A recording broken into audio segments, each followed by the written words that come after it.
नमस्कार, मी विकास मिरगणे. विकासनामा या डिजिटल प्लॅटफॉर्ममध्ये आपलं सर्वांचं स्वागत आहे. आज आपण चर्चा करतोय महेंद्र थोरवे आता निवडून आल्यानंतर आता महेंद्र थोरवेंच्या यांच्या निशाणावर अजित पवारांचे राष्ट्रवादी आणि ठाकरे गट असणार आहे.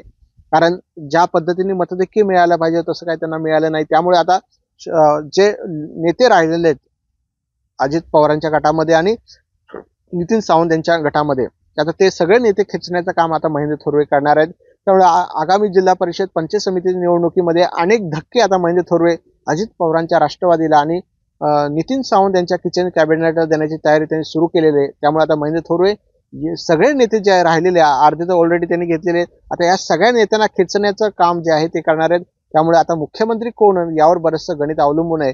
परंतु आता भरत गोगावले हे रायगडचे पालकमंत्री होण्याची शक्यता आहे. त्यामुळे सगळा दबाव तंत्र करून ते जास्तीत जास्त निधी आणणार आणि पुन्हा एकदा जे राहिलेले लोक आहेत त्यांना खेचण्याचं काम जे आहे महेंद्र थोरवे करणार आहे.